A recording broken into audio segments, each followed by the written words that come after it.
This channel does not promote any violent, harmful, or illegal activities. All content provided by this channel is meant for an educational purpose only. Film ব্রেকের পর আরো একটা গুরুত্বপূর্ণ খবর এবার নজর রাখবো, কারণ শুনানির ঠিক আগের দিন আবারও হাসপাতাল বদল কালীঘাটের কাকুর। আলিপুরের হাসপাতালের ভেন্টিলেটর থেকে বের করতেই নিয়ে যাওয়া হলো বাইপাসের একটা বেসরকারি হাসপাতালে। ঠিক কি হয়েছে সুজয় কৃষ্ণের? তিনি হাসপাতালে থাকলে নিয়োগ মামলায় চার্জ গঠন কি সম্ভব? প্রশ্নগুলো উঠছে। বছর বদলানোর সঙ্গে সঙ্গে কালীঘাটের কাকু সুজয় কৃষ্ণ ভদ্রের হাসপাতাল বদল। আলিপুরের একটি বেসরকারি হাসপাতালের পর কালীঘাটের কাকু ওরফে সুজয় কৃষ্ণ ভদ্রকে নিয়ে আসা হলো বাইপাসের ধারে আরও একটি বেসরকারি হাসপাতালে। নিয়োগ দুর্নীতি মামলায় ইডির হাতে গ্রেফতার হয়েছিলেন কালীঘাটের কাকু। সেই মামলায় কিছুদিন আগে তার জামিন মঞ্জুর হয়, কিন্তু সিবিআই তাকে জিজ্ঞাসাবাদের জন্য হেফাজতে নেয়। সোমবার নিয়োগ দুর্নীতি কাণ্ডে ইডির মামলায় চার্জ গঠনের কথা ছিল বিচার ভবনে। ঠিক তার আগেই অসুস্থ হয়ে পড়েন সুজয় কৃষ্ণ। নিয়ে যাওয়া হয় এসএসকেএমে। ভেন্টিলেশনে রেখে শুরু হয় চিকিৎসা। সোমবার রাতে আলিপুরের বেসরকারি হাসপাতালে সরিয়ে নিয়ে যাওয়া হয়।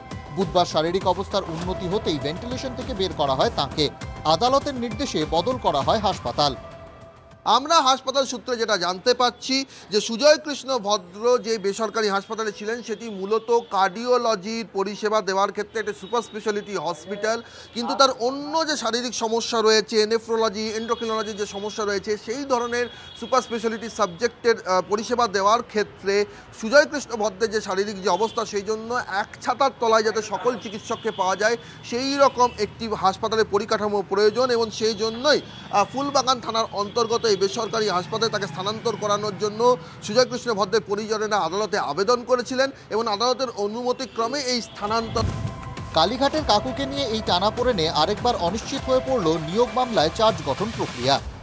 শীর্ষ আদালতের নির্দেশ ছিল ডিসেম্বরে শেষ করতে হবে চার্জ গঠন, কিন্তু অভিযুক্তদের আইনজীবীদের অনুরোধে চার্জ ফর্ম সম্ভব হয়নি। আইনজীবীদের বক্তব্য ছিল 10,000 পাতার চার্জশিট করতে সময় দেওয়া হোক। আইনজীবীরা বারবার সময় চাওয়ায় অসন্তোষ প্রকাশ করে শীর্ষ আদালত। ফলে কিছু অভিযুক্তের জামিন চাইতে গিয়ে বেশ বেগ পেতে হচ্ছে তাদের আইনজীবীদের। আগামীকাল এই কোর্টে ডেট আছে, সেখানে কোর্ট সবাইকে প্রেজেন্ট থাকতে বলেছেন। সেখানে অন্য অ্যাকিউজ যারা আগের দিন ছিল না তারা কি পদক্ষেপ নেয় এবং সুজয় কৃষ্ণ ভদ্রর মেডিকেল রিপোর্ট কি আসে তার উপরই নির্ভর করছে সব কিছু। আইনত সমস্ত চার্জশিটের যারা অ্যাকিউজ পারসন তাদেরকে কোর্টে উপস্থিত থেকেই চার্জ গঠন প্রক্রিয়া শুরু হয়। আইনি দীর্ঘসূত্রিতা, তদন্তের প্রক্রিয়া প্রলম্বিত হয়ে যাওয়া, এগুলো মানুষের ভাবাবেগকে আহত করছে। মানুষ হতাশ হচ্ছেন। তবে এখনও কেন্দ্রীয় তদন্তকারী সংস্থা এবং আদালতের উপরে মানুষের ভরসা আছে। আমরা বিশ্বাস করি যে কাকুর মাধ্যমেই জেঠু সামনে আসবেন। উনি অসুস্থ, কতটা অসুস্থ, কিভাবে অসুস্থ, কোথায় চিকিৎসা হবে, গোটা বিষয়টা এটা এজেন্সি দেখছে হাসপাতাল কর্তৃপক্ষ এবং বিচারকের নজরদারিতে হচ্ছে বা বিচারকের অনুমতি নিয়ে হচ্ছে। ব্যাপারটা কোর্টেই হবে, যার যা বক্তব্য কোর্টে জানাবে। আইনি জট থেকে বেরিয়ে নিয়োগ দুর্নীতির চার্জ ফর্ম শেষ পর্যন্ত কবে হয় সেটাই এখন বড় প্রশ্ন।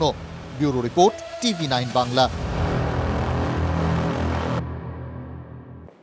এবার নজর রাখবো বকখালিতে, কারণ সেখানে বিজেপি এবং তৃণমূলের মধ্যে বচসা। বচসার কারণ কি? গাড়ি পার্কিং ফি নিয়ে এই বচসা। পঞ্চায়েত নাকি পঞ্চায়েত সমিতি, কে নেবে এই ফি, তাই নিয়েই তৈরি হয়েছে অশান্তি। পঞ্চায়েত সমিতির বিরুদ্ধে বেআইনিভাবে পার্কিং দখলের অভিযোগ উঠছে।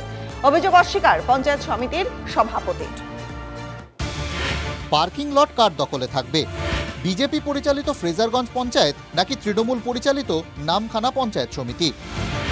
তা ঘিরে দক্ষিণ 24 পরগনার বকখালিতে তুমুল বচসা। ফ্রেজারগঞ্জ পঞ্চায়েতের বিজেপি প্রধানের দাবি এই পার্কিং লটের ফি নিত পঞ্চায়েত। তবে এবার গঙ্গাসাগর বকখালি উন্নয়ন পর্ষদ জানিয়ে দেয় ফি নেবে পঞ্চায়েত সমিতি। অভিযোগ, এরপরই বুধবার সকালে রাতারাতি টেন্ডার ডেকে পঞ্চায়েত সমিতি ফি নেওয়া শুরু করে। এই পিকনিক গ্রাউন্ড থেকে যে উপার্জনটা হয় সেটা ফ্রেজারগঞ্জ গ্রাম পঞ্চায়েতের ওন ফান্ডে জমা হয় বা নিজস্ব তহবিলে জমা হয়। এই নিজস্ব তহবিলের টাকা দিয়েই কিন্তু ফ্রেজারগঞ্জের ডেভেলপমেন্ট। আমরা ফ্রেজারগঞ্জ গ্রাম পঞ্চায়েত বিজেপি পরিচালিত পঞ্চায়েত বলেই এলাকাবাসী বিজেপিকে ভোট দিয়ে যে অন্যায় করেছে সেই এলাকাবাসীকে শাস্তি দিতে আজকে ওনারা উঠে পড়ে লেগেছেন। ফ্রেজারগঞ্জ গ্রাম পঞ্চায়েতের পার্কিং গ্রাউন্ডটা ওরা ছিনিয়ে নিতে চাইছেন গায়ের জোরে। অভিযোগ, তৃণমূল নেতারা দ্বিগুণ হারে পার্কিং ফি নিচ্ছে। আমরা লোকাল লোক, ঠিক আছে, আমাদের গাড়ি আটকে বলছে যে পাবলিক, আমরা লোকাল পাবলিক, আমাদের বলছে চালান কাটবে এর। মানে ওতে পার্কিং চার্জ কাটবে।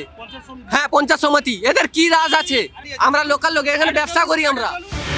আর তা নিয়ে শুরু হয় বচসা।